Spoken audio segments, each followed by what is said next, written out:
На Speedrun.com уже есть хорошее видео, которое объясняет, как работает рандом в игре DuckTales, как манипулировать крысой. Если коротко, то просто не теряем время на заставке, убиваем первого моба, далее избегаем убийств других врагов до самого зипа. И после зипа уже делаем 3 фрейм-перфектных убийства. И это все без потерь фреймов. Это очень сложно. Frame perfect. Да. Поэтому я придумал другие варианты, которые медленнее на 0.15, ну на 0.2 где-то, но намного стабильнее. Так, первый вариант. Ждем на заставке 3 секунды. Дело в том, что рандом, если ждать на заставке, меняется каждые 3 секунды. Здесь можно ориентироваться по утке. Когда он моргнет, РНГ поменяется. Вот он моргнул, РНГ изменился. Тогда нужно начать игру. На этой заставке можно ждать сколько угодно, рандом не меняется. Можно не торопиться. Так, далее убиваем первого моба. И если мы все сделали правильно, то с него не выпадет дроп. И далее до самой крысы, до самого конца избегаем убийств кого-либо. Это важно, потому что рандом меняется каждый фрейм, плюс при убийстве врагов. Здесь важный момент, что если при спауне этого врага, если мы потеряем больше фреймов, чем нужно, то он начнет падать раньше. Это тоже потери фреймов, и в таком случае манип может не получиться. Здесь доходим до конца, и если все правильно, то моб начнет падать только когда я развернусь. Вот. Далее зипаемся, и здесь после зипа немного смещаемся вправо, совсем чуть-чуть, чтобы перепрыгнуть этих врагов. Это важно, именно не убивать их. И заходим к крысе. Плюс этого манипа в том, что здесь целых 3 фрейма с хорошими паттернами. Окно в 3 фрейма. Это вот был первый паттерн. Далее, если мы зайдем на 1 фрейм позже,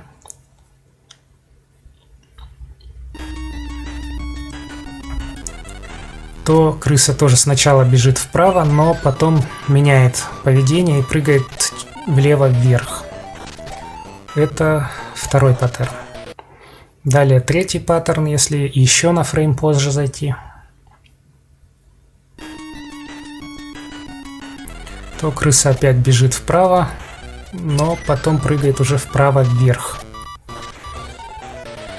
Вообще можно все 3 паттерна сыграть без потерь. Так, для этого я...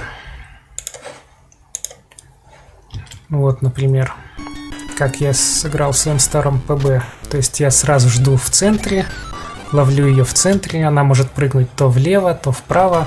В общем, нужно ловить ее в центре. В общем, все 3 паттерна можно сыграть без потерь.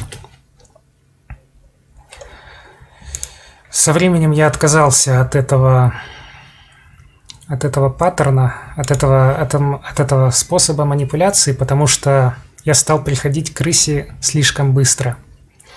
Я нашел другой манип, он немного быстрее на пару фреймов, ну всего на пару.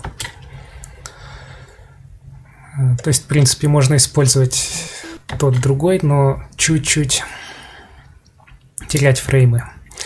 Здесь я уже не жду на заставке, это важно, то есть сразу начинаю игру. И тут в начале я убиваю 2 мобов.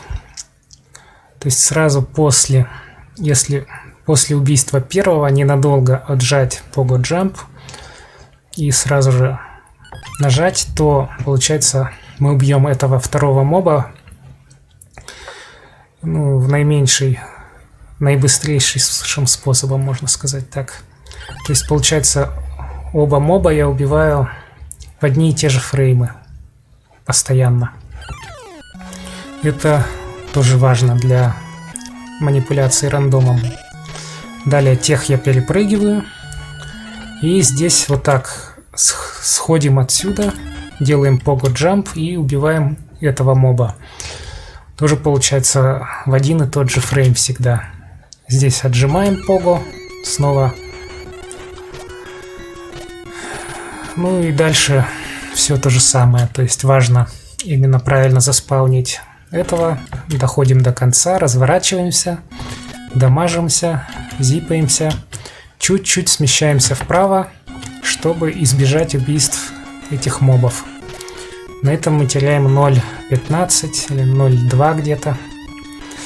Здесь, к сожалению, только 2 фрейма с хорошими паттернами. Вот первый.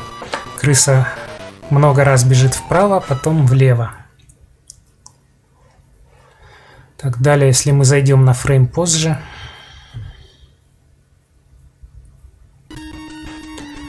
то крыса тоже сначала бежит вправо, но затем влево вверх. Я обычно сразу готовлюсь, что она будет прыгать влево вверх, тогда легче успеть на нижний паттерн.